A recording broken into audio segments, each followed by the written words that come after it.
advised, the opinions and views of the hosts and guests do not reflect those of the station.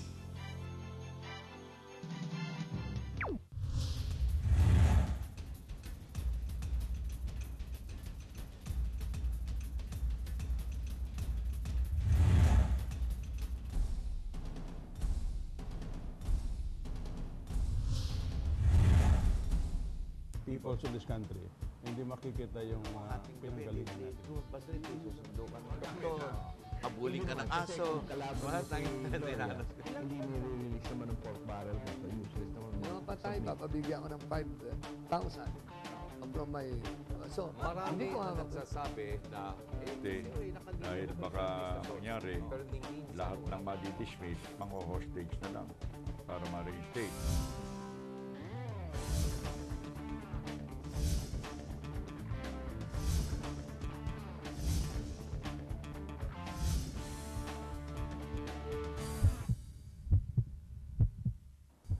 Magandang gabi po sa inyo lahat. Welcome to our show, Heartbeat Live. I'm your host, Ray Orosa. We'll be together for the almost 1 hour.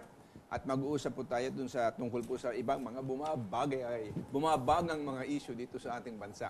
At sa gabi pong ito, pag-uusapan natin yung desisyon ng COMELEC na bilhin yung mga PCOS machines. You know, we've dealt with that issue here in our program several times in the past. Pero ngayon, medyo sasaliksikin natin muli yan at tingnan natin, tama kaya yung desisyon na yon o hindi. Now, of course, you are entitled to your own opinions and I want you to be able to make up your mind at the end of the program kung meron bang baseng maganda ang pagbili ng makina o wala. Mahalaga ba ang opinion ng mga IT experts o hindi? Dapat ba itong baliwalain o dapat ba itong bigyan ng halaga? Pero bago tayo po mag-umpisa, ma-announce po na natin muna ang ating mga text winners for the week. Dung sa ating program po last week when we tackled with Congresswoman Amy De Jesus yung pong divorce bill na kanilang final po sa ating Kongreso.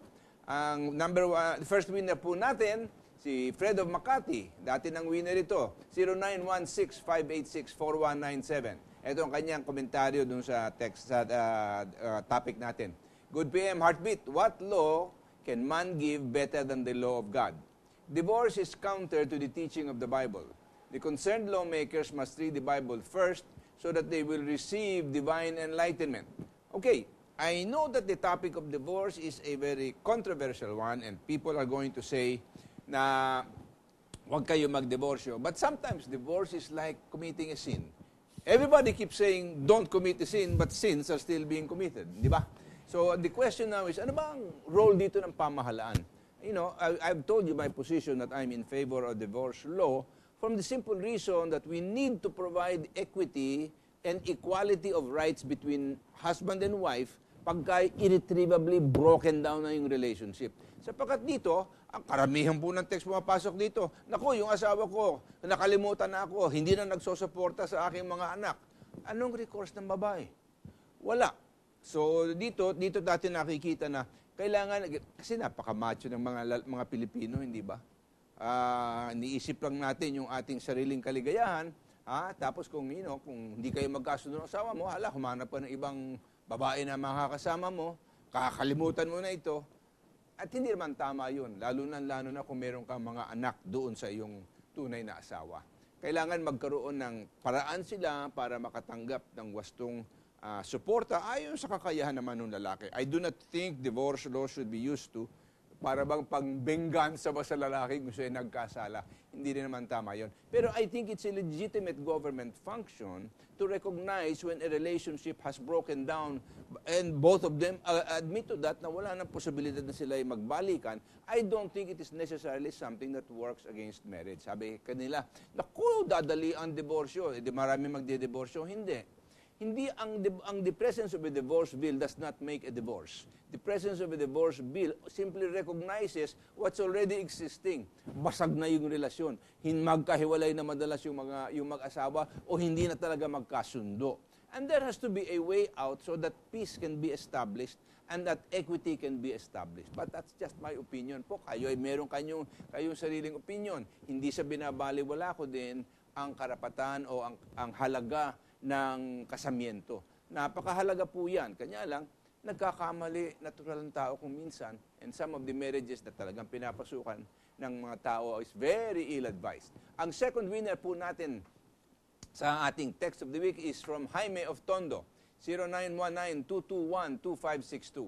Hindi ho kaya mawawala na ang kasagraduhan ng kasal kapag may divorce kasi mas magiging madali ang magpakasal dahil pwede namang mag-divorce kung di uubra, di ba? I don't think anybody will go into a marriage just because there is a divorce law. Mapasok sila sa kasamiento kasi in love sila. Yun ang akala nila. At akala nila na buong buhay, mabubuhay silang masaya at mapayapa. That's a hope that sometimes is belied by their own personalities.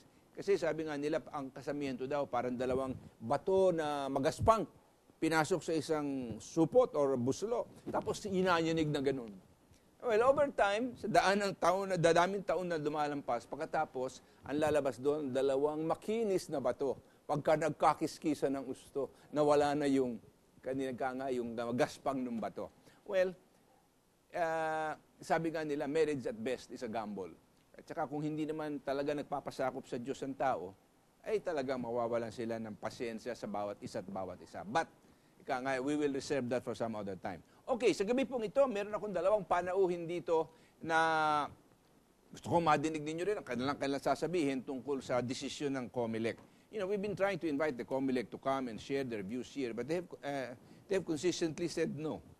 Ayaw nilang lumabas. Well, that's of course kanilang prerogative yun kung ayaw nilang lumabas, but we wanted to give them an opportunity to present their side. If they cannot or they don't wish to do so, maybe maliit lang tayo dito, kanya ganun, na ayaw nila lumabas. In any case, ang unang panauhin ko po dito sa aking kanan, wala nang iba kundi si Mr. Glenn Chong, na dating representative ng Biliran sa Mindanao. Welcome. Sorry. Sa Visayas. Ang Biliran sa Visayas. I'm sorry, I got my geography mixed up. Tumakbo ka doon for Congress. That would be supposed to be for my second term. For your second term. 2007. Nanalo ka ng 2007. Sa manual elections. Okay. Pagkatapos, natalo ka dito sa... Natalo ako dito sa automated elections by 361 votes. By 361 votes, and you think you filed a protest. Yes, there is a pending protest. There is a pending protest, and you believe that you have evidence to show that the electronic system of voting was manipulated and other monkey business happened. I am 100% sure. Okay. Na based on the evidence that we have, and these are the paper trail provided by the machine itself, galing dun sa makina, and these are galing certified true copies ng COMELEC officer itself, that is already sufficient to prove. Alam mo, kasi kung iniisip ko, bakit nila pinagpipilitan itong ganito at ayaw nilang buksan ang mga issues that have been raised that are legitimate issues like removing the digital signature, like leaving that port at the back of the machine open, like doing something which is unconstitutional, and that is subcontracting to Smartmatic the tabulation of votes, which only the Commission on Election per the Constitution can do. Okay. Ang second guest po natin kasi ngayon, wala nang iba kundi ang ating dating suki dito, si Mr. Toti Casino ng Philippine Computer Society. Yes. So, he is an IT geek. Ganun ba tama doon? Well, you could put it that way, yeah.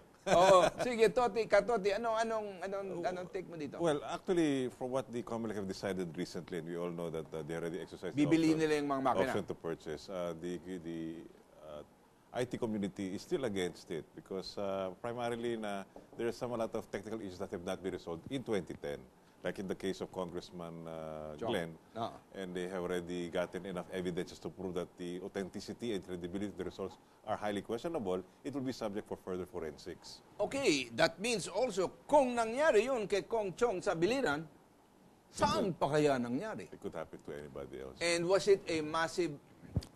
I'm going to tell you something that'll probably get me into such trouble. I found out, and the sources will remain nameless, na the software of the PICOS machines could guarantee a 10% flip in terms of national candidates. Technically, that's highly probable. Whether it's probable or not improbable, nandun sa software yun. Okay. In other words, ang question ngayon, has the COMELEC allowed any independent entity to review the software to find out whether there are planted bugs there to manipulate the tabulation results?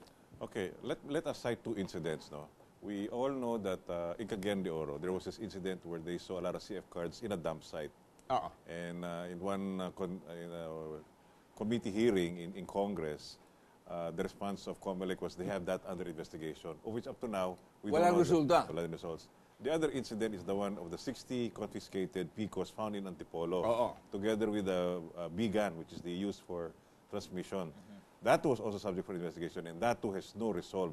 In fact, a forensics investigation was conducted by an independent party at the National Board of Canvassing, and it revealed that, as you said, meron nga siyang provisions for a port to allow data to enter and exit. But at the same time, it defies the position of Smartmatic claiming that the machine has digital signature. Ay, tinanggal nga yung digital signature, di ba? But the proclamation in any congressional hearing, they kept saying the machine has its own built-in digital signature when actually it was not there. Wala. Nagsinungaling yung presidente ng Smartmatic doon. Right. Ray, with respect to the importance of the digital signature, ito kasi nangyari sa amin sa Biliran. And I'm limiting myself only to that issue na hindi ko ni-raise doon sa HR 80 because we have the rule on sub judice. We cannot discuss the merits of the case outside of the tribunal. So to skirt with that rule, ang ginawa ko, the technical side, I did not present it before the tribunal. What I presented is the manual side of the fraud because we discovered manual fraud. And that aside from the technical fraud that we discovered. So ibig sabihin, kung merong maraming badges of fraud, then that fraud must have been committed. Correct. Diba? Kasi if we to borrow the words of Nery Colmenares, Congressman Colmenares, sa impeachment, maraming points of convergence. Una, nawawala yung 2 kong PICOs. Nawawala. And this was denied by the provincial election supervisor. The next day, nahagilo up ng mga tao sa Biliran na-detain nila yung dalawang makina. So that alone will tell you something's wrong. Even si James Jimenez, yung spokesman ng COMELEC, when we had a discussion on DZRH, napa-admit ko siya na if these 2 machines were out there, anybody can use them for any purposes. Kasi pwedeng mag-transmit din lahat yun. Yes, iba-ibang klaseng returns. Ang hindi ko lang masyadong makita dito is, ano kaya ang rason nila kung bakit ayaw nilang tingnan ito mga bahay? Because they were so quick in self-congratulations. Last 2010, ang ganda ng PICOs. But katakot-takot ang reklamo, ang daming ebidensya, but they just refused. Hindi, isolated incidents yan. Yun ang paraan nila para to diffuse and to let people, ayaw nilang masabi, na ayaw nilang magdeklara because it will be like indicting themselves na nagkaroon ng failure of elections. Right. And the consequences of a declaration of a failure of elections, except in isolated areas, is to nullify all national elections. Exactly. Delikado yan. Siguro iniisip nila, this will prompt and bring about a constitutional crisis. Well, that's the predicament we have to face because apparently they were incompetent and ill-equipped to manage a automation project of that scale. Alam mo, in the States, when they introduced electronic voting, it took them 2 years to just try to instruct the people on the use of dito ginawa nila. Pang! Alam mo naman kasi dito, parating ultima ora Wala nang panahon. We always procrastinate until there is no time because the intention there is not to do it. Right. And there is that incident that 7 days before election, there were failures all over the country of those CF cards for the final sealing and for testing and sealing, which is a required procedure before allowing the voters to cast their votes using the same machine. Naman kayo, akala nyo, sineswerte kayo. Ano ba? Alam naman ninyo yung objective dito Alam mo, sometimes it's so hard to be able to say otherwise. Pero looks like yung mga ibang mga tao dyan, mga electoral residents ng COMELEC, puros mga negosyante Pagka-eleksyon kasi dito sa ating bansa, payola yan Hindi lang po doon sa mga marahil doon sa nangangasiwa sa eleksyon, kasama na lahat ng mga watcher, kasama na lahat ng mga botante. It's a national means of wealth distribution. Yeah. Kanya napakagastos lalo dito sa atin, di ba? Ray, if I may go back just a little back to the digital signature, I was kind of thinking really na because in the light of the evidence we have na 7 presinto, 2 beses nagpadala. As the public would know, bawat PCOS has its own IP address. Parang telephone number mo yan sa ano mo. Let's look at it way para maintindihan ng taong bayan. Parang SIM card mo yan. Yung isang Parang PCOS, parang identifier. cellphone mo. Yeah. Meron SIM card na Caller specific ID. ng yung number. SIM card mo nandoon. Caller ID. Doon, nandoon yung resulta ng eleksyon. Titext mo yan doon sa municipal server. Pagdating doon sa municipal server, yung telephone number mo sa cellphone mo, magre-register doon. Kasi natanggap niya para maintindihan ng taong bayan yun. Now, isang presinto, 2 beses nagpadala ng results. Pero maigkaiba yung telephone number. Merong illegal na nagpapadala illegal na PCOS intrusion. na makina. We call it network intrusion. The network of Smartmatic had actually, and in fact, been intruded into. Meron ako isang presinto nga lang, 7805002. Nakalagay sa audit log ng PCOS, walang na-transmit. 0 successful transmission to 3 servers. I showed it to the committee, Senate Oversight Committee. Ang sinasabi ko ngayon, they are all documented. 3 hours later, sarado na yung presinto, may natanggap na resulta doon sa munisipyo. Ang sabi ng COMELEC, hindi nakatransmit yung PCOS, so nilipat sa ibang PCOS.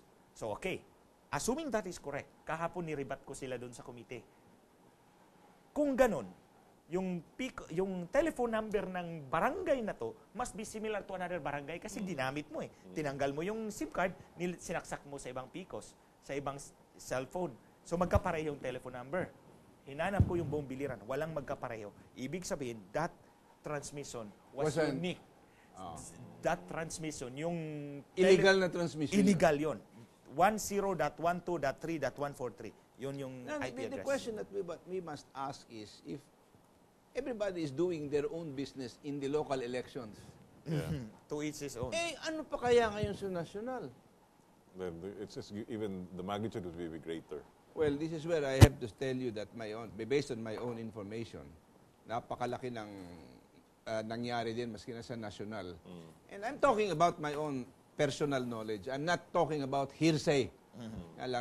Hanggang doon na lang muna tayo dito at hindi naman ito lugar ng litisan. No? That makes me extremely skeptical about the Smartmatic system and their machines. Kasi wala tayong nadidinig sa COMELEC except their statement na inayos na nila mga problema. Pero hindi naman sinasabi anong inayos mo at paano mong inayos at sino nag-ayos. Kung may diferensya yung software at sinabi nila from the states na pwede na daw maglagay ng bug doon na aayusin at babaguhin ang tabulation pagkatapos magse-self-destruct yung bug. So maski na tingnan mo afterwards, walang evidence. Walang ebidensya. Bakit ayaw nilang patingnan yung source codes na ito dito sa mga independent people? Ngayon, ang magandang sagot ng Smartmatic, wala daw silang proprietary rights doon sa sistema. Bakit ka nagbebenta ng makina na may software? Tapos wala ka palang proprietary rights. Wala kang right Ano tayo, napakagago na ba natin dito sa Pilipinas? Napakatanga na ba natin dito? Natatanggapin mo yung ganong statement? Well, apparently, COMELEC accepted that. I know, but that is why the question that tataas natin. Actually, Ray, noong February 23 hearing ng Senate Oversight Committee, because yesterday was the second hearing, I challenged the COMELEC. Sinabi ko sa kanila, I have provided you evidence of what appears to be network intrusion. But until and unless we're able to determine it through the machine, we will not be able to conclude 100%. But the factual basis is here for you to make an investigation. Now, I challenge you to provide us with the PCOS machine. With the PCOS machine, the server, the network diagram, the operating manual, and all amendments thereto so that we can make a digital forensic examination. A digital forensic examination is similar to a pathological autopsy. Di ba, kung may krimen, may namatay. Because I'm a lawyer. Paano namatay? Paano namatay? O-autopsy natin yung katawan. This is what you want to do with the machine. Sabi nila, why are you challenging us? Sabi ko, I have already provided you the factual basis to prove na merong nangyari. Now, you provide it to us so that our digital expert can determine it. Hindi na nila ako sinagot.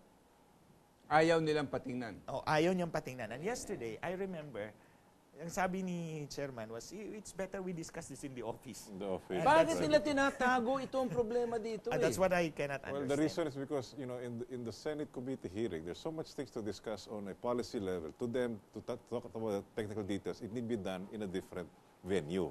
Well, that may be one argument that the COMELEC could try to Yeah, but get that is into. simply a way to avoid public scrutiny.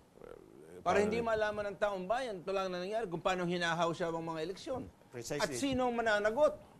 Yes, that is important. Accountability. But it was also suggested by Senate President Enrile, if there's any clamor against the chairman of COMELEC, to file an impeachment case also with them, which those present in the committee would just laughed it off. But that could be an option to look into. Ang sabi ko nga kahapon when I first opened my statement, ang sabi ko, what we are talking are not mere glitches. Because pag sinabi mo mere glitch, it's a minor flaw. Which But what happened in my case is not a minor glitch, it's a high crime. It's treason. Alam mo, ang malaking problema dito is you have a COMELEC chairman who says if we go back to manual, he will resign. Well, there's nobody indispensable. Yeah. If he wants to resign, go ahead, resign. Masasa'yo yun. But the thing is, what concerns me, ang bumabahala po sa akin sa bagay Kailan kaya tayo magkakaroon ng honest to goodness, free and fair and honest elections in this country? You know, I've often mentioned it, and this is an advocacy of mine for the last 25, 30 years, and that is electoral reform, true electoral reform, so that the will of the people can come out. We don't determine the will of the people by surveys. You do it through the ballot box. Yeah. You're right. Yun lang ang paraan para ma-validate. But you see, pero kung house-show ang sistema, it will never happen. I mean, if you look at the bigger... well, that's another story. Right. If you look at the bigger picture of things, I mean, there has been so many advocacies trying to contest what happened in May 10, and then in fact, no less than Chairman Brilliant said, that's already passed. Let's look forward. Let's see how can we... But we keep saying, until we cannot improve, correct the past, how can we move forward? Yeah, paano mo malalaman ang iyong pupuntahan kung hindi mo nakikita ang iyong pinanggalingan? That's a Tagalog saying, no? Right, Experience is the best teacher. Right. History has always told But us they have their own interpretation of history. And to them, what they're saying is, this is how we're going to move forward, and so be it. Now, it's a matter of how we're going to pursue this, whether in court. To me, this is a real challenge to our legislators and our national officials. Kailan ba kayo magiging totoo sa inyong sinumpaan and to give the nation and its people an honest electoral system without anybody trying to get advantage of the system? Till somebody to find out there's a crook, like in the case of Senate President Enrile. President Enrile challenged everybody in that committee hearing yesterday. Show one that come out with the cheating. And ito, dilabas na nga niya Kaya nga it was already presented, and then they said, but who is the cheater? And they're trying, somehow the people behind this scene, they're trying to question something legit, but it's out of focus. I know, the way I look at it is this, no? Ang tingin ko, I don't question that maybe some of them are well-intentioned because they cannot and they are afraid to look at what the consequences might be if the truth be truly revealed about the 2010 election and how massive and how broad was the cheating. And everybody justifies his position by saying, nako, pag yan binuksan mo, it will be like a Pandora's box. Kanya lang, there comes a time when some kind of national cleansing is needed. Yeah. It may seem that there will be a cathartic consequence, and so they will accuse you of irresponsibility. What are you trying to do to destroy the system? It's the same argument that they raise when it comes to looking in corruption in the PNP or in the AFP. Na maraming masasaktan. But but that is when never an excuse. Any system can no longer hold its people to account for what they do. It has lost its purpose for being. Yeah, but the argument among those sitting in as elected officials are claiming we've been elected and we have been voted, and to them, the election was a success. The system was a success. Kasi nanalo sila. Nanalo sila. Ay, And that is very- why there is this saying, those who are saying this otherwise are sour graping Sour because graping. they've lost. Now, it's a matter of, is it really accurate? Is it really authenticated? All the results. Because if we were to have to follow the very letter of the law with regards to, as what Congressman Glenn was saying earlier, na yung authentication is to be done by electronic signature, pag wala yun, all the results is null and void. Well, as far as and if I'm you go concerned- null and void, ang order of the president is null and void. Yung sistema lamang dyan, ang problema dyan, even the subcontracting of the tabulation to It's a already non-COMELEC, is not just illegal. a letter of the law, it's in the Constitution. Kung wala na tayong respeto para sa saligang batas ng ating bansa at sasabihin natin, for purposes of convenience, itatabi ko, wala nang rule of law dito sa ating bansa. But before you go ahead and say something, I'm being signaled. We have to stop for a few reminders. Wag po kayo mawawala. Babalik po kayo.